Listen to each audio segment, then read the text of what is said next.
So, Brian, let's talk matchups, right? Let's talk about some matchups that we're going to be keeping our eye on.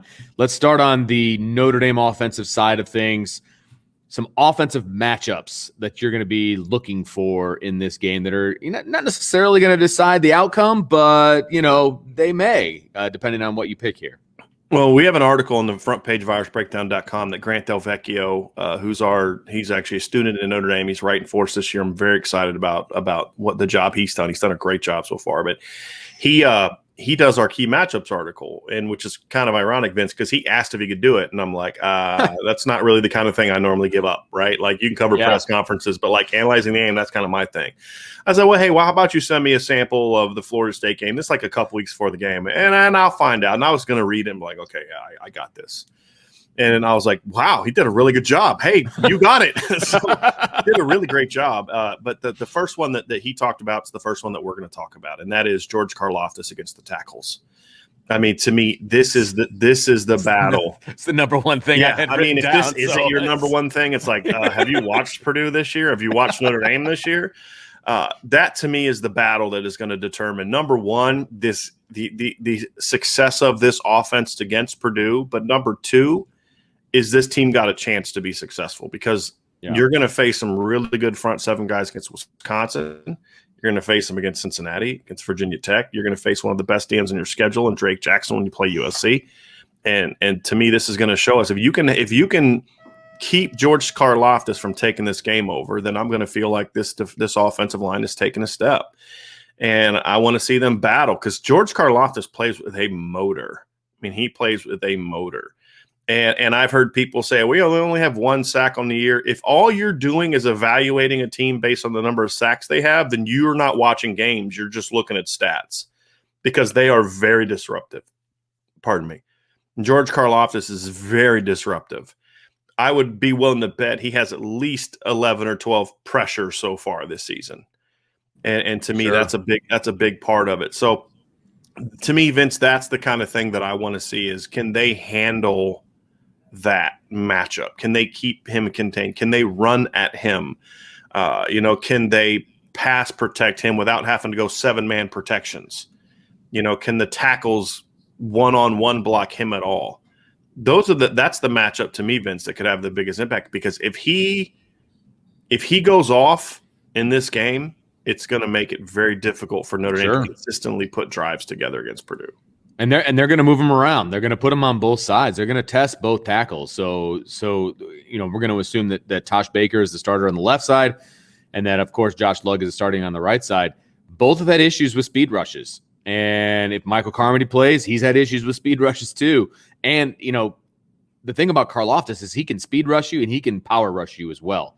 And so he's going to figure out what's the best move against these guys, okay? And he's going to bring it the entire game, start to finish. So if they contain him in the first half, great, but they got to continue to contain him in the second half. And I think that's the bigger thing, because he's not going to quit.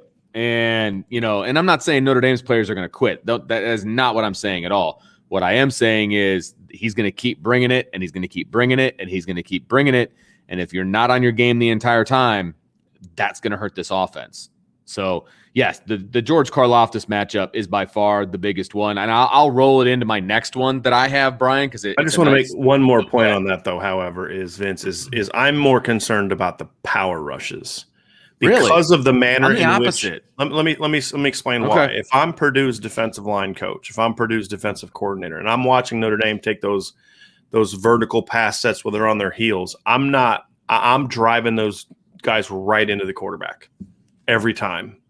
That's my thing, instead of trying to get around them with speed, because Jack Cohn can step in away from speed. Sure. Now, and if I don't know if your next matchup is going to be the guards or not, but like if that is part of the next one, which it would be smart if that was your next your choice. If you're winning that battle, then the speed, you can step in, climb the pocket, and get the ball off.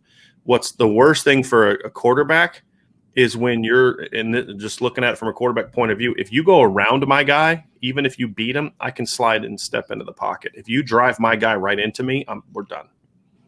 We're done. And that's been the issue that Notre Dame has had, is just giving up so much ground, being on your heels, and just getting driven right back into the quarterback. And I'm taking my 6'5", 275-pound junior stud defensive end, and I'm going to say, hey, you're going to take that guy's outside shoulder, and you're going to get your arm up in there, and you're just going to drive him right into the quarterback every single time until they stop it. And that's what I would do, because then also that makes it a little easier for him to then get off those blocks and get to the run games, or then to get to the quarterback. So that was why I would focus more on the power moves in this game. And if Notre Dame can handle that power move, then that's a great sign.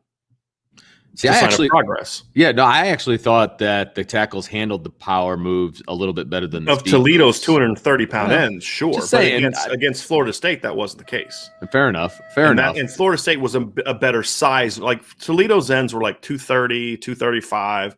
Florida's DNs were 270, 275, right? 265 and 275. A little bit more of a size comparison to me. That's why I look at it that way. But yeah. There we go. I was having some technical difficulties with my microphone. Sorry about that. So, okay, I see what you're saying. I was thinking about the film from last week, but that makes a lot of sense. Those guys were very undersized, and they were able to handle them with the power move. But yeah, my next matchup is clearly the interior, specifically the guards, and what that's going to look like. Because just to piggyback off of what you just said, when you can step into the pocket, you're in good shape. But that involves the interior keeping those guys at bay. And if they get pushed back into the quarterback, it's game over. And if they're getting around the guards, it's game over.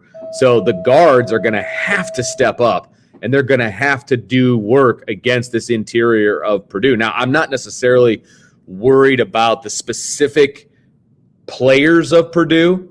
I'm more worried about Notre Dame and what they're doing at the guard position, if that makes sense. Yes, you nailed it, Vince. Because Purdue doesn't have D tackles that can from a pure talent standpoint. They're just kind of big guys that take up space. Brandon Dean's a guy that has a little bit of, to me, a quickness to him, but he's not a dominant player. He's a good football player. For me, it's just about the same was true of Toledo's guys. It's can you play hard? Can you execute? Can you stay locked on blocks? Can you get movement at the point of attack? Against a team that, really you should be running on. I mean, look, there's no reason not to be able to run on Purdue this weekend. I'm sorry. There just isn't. You should be able to run on Purdue. And I'm not saying they need to run for 275, but you need to be able to run on Purdue. That's just a fact. And so, so for me, I need to see them have that success. I need to see them come off the ball, get a push. I need to see them stay on blocks. I need to see them, get movement in the run game, anchor well in the pass game against a bunch of defensive tackles that simply just aren't great players. And to me, that's why this matchup is so important. If the guards can come out, and whether it's just Zeke Correll and Kane Madden again, or whether we see what Brian Kelly talked about, which is the possibility of a rotation at the position, whether it's that, and I would imagine that's going to be Zeke Correll, not Kane Madden. I doubt we see a rotation on Kane Madden's side, although I wouldn't be opposed to it. Whatever the case may be, the guards have to play better. And that's going to be the thing for me, is if the guards can be effective against what's a pretty average group of defensive tackles at Purdue, then to me that's going to be a good sign. And I'm not saying that average as if like I'm attempting to downplay if they have a good game. Well, they played average players. Well, look, that's fine. Do what you're supposed to do against average players. And that's what I'm looking to see is this is a game. This should be a get right game for the guards. And if we don't see improvement at the guard position in this game, then I'm going to be real concerned about that group moving forward. Well, yeah, because you're 3 games in, and if you're not good to go 3 games in, then again, it's not a one-off. It's now a trend, and that's a problem, right? And so we need to see some improvement from those 2 positions. You just absolutely have to. And so those are my 2. All my matchups have to do with the offensive line. I'm not really worried about matchups anywhere else. I think the Kevin Austin, Corey Trice matchup is going to be an interesting one. Corey Trice is their best corner. He's 6'3". Look, Kevin Austin, and this is something Grant wrote about in his article. which I said it was really well done. You should check it out. But Corey Trice is 6'3", 215 pounds. It's not very often that Kevin Austin's going to go against a receiver that's bigger than he is. And he's an experienced guy. And so I want to see how Kevin Austin does against that. Because, again, what's the big concern we've had with the receivers? Press coverage, jam, physical corners. Well, that's what he's going to be. So when Kevin Austin is matched up against Corey Trice, I want to see him have success, because if he can't have success against Corey Trice, he's not going to have success against Ahmad Gardner in a couple weeks when they play Cincinnati, right? Sure. So to me, that is a matchup that I'm very intrigued by. Now, the rest of the safeties and the corners and Braden Lindsey against the other, I mean, all those are ones that Notre Dame should be able to handle. And if they shut Kevin Austin down, I don't think it's necessarily going to have a big impact on the game because they have so many other weapons. For me, this matchup is intriguing more from okay, now let's see Kevin Austin go up against a different type of corner, or maybe a little better corner than he's faced the first two games. How does he do? I think he's going to do well, but I need to see it. So that's the other one on offense that I look at. Okay.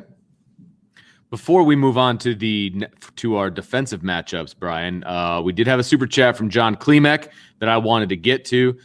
Thanks, John, for the super chat. Really appreciate it. He says, wish I could attend the tailgate, but the boys' football, I'm the coach, is Saturday as well. Go Irish, IB Nation, head out to the tailgate so they can have another. So absolutely, John, and good luck, coach, with your game, man. You'll have to tell us how it goes. He said, and later on, he said, all they do is run RPOs, which I think is awesome. So nice. Well done. Smart man. Done, coach. Well done. I love that. Smart man. I absolutely love that. That's good stuff. So, Brian, let's talk about our matchups on the defensive side of the ball. Some interesting matchups here, I would say, mainly for me because, look, if we're going to go with personnel matchups, it's got to be David Bell versus the Irish secondary. Yes. He's by far their best offensive weapon. Excuse me. They want to throw the ball around. They want to get him the ball. They're going to do things to get him the ball. How does Notre Dame's secondary react to that?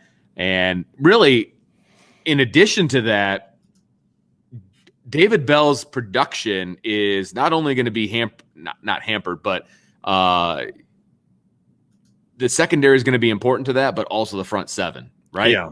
Absolutely. Which gets a boost today because one other thing that Brian Kelly talked about today at the press conference is they expect Jordan Patelho to play on Saturday. Yes, which is huge. That's a big one, and I'm very curious to see how he's going to be used. But specifically to the coverage matchup, Vince, the aspect of this that I'm actually most concerned about is not against the corners. Because if I'm Jeff Brom, and one of the matchups that I'm looking forward to seeing is Marcus Freeman against Jeff Brom.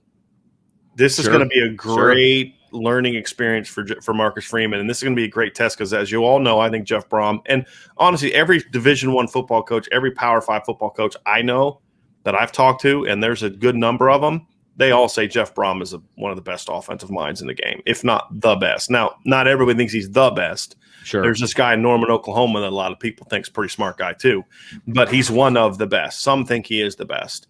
And now he's gonna got 2 games of film of this Marcus Freeman defense. If I'm him, I'm gonna say because this is the thing I like about what they do. They move David Bell all around. Imagine that, right? They take their best players and move them around different spots, create isolation matchups. That's exactly what Alabama did. What a crazy concept that is, right? But sorry, I couldn't help it. I just had to take that. But it's true. I mean, but they're gonna. If I'm game plan Notre Dame, I'm saying, hey, look, I'm getting him in the slot. I'm matching him up against the safeties. I'm watching Kyle Hamilton and Houston Griffith struggle to cover Toledo's guys. I watched Houston Griffith get beat by some guy at Florida State. I'm going to make them have to cover David Bell.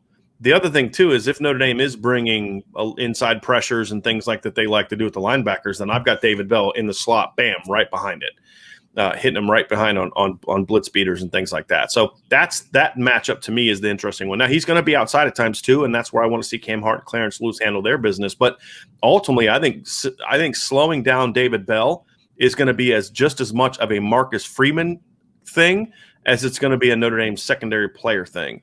How do you prepare for the fact that Jeff Brom is going to move him all over the field? What's your game plan for that? What is your calls when you see him in the slot? What are your calls when you see him outside? Are you able to adjust? Are you able to get some checks where, hey, we've got this called, but if they line up in a formation where we've got David Bell ISO'd against Houston Griffith, we're checking out of that, and I'm having Kyle help over top. Yeah. Right. What are you going to do? Because, like, here's my thing. If you're going to beat me, you're going to beat me with Milton Wright and your tight end and your running backs and Jackson Anthrop and everyone not named David Bell. You're not beating me with David Bell. Right. You're not. Look, the first thing you do as a defensive coordinator and an offensive coordinator is you figure out who the best guy is on the other side of the ball, right?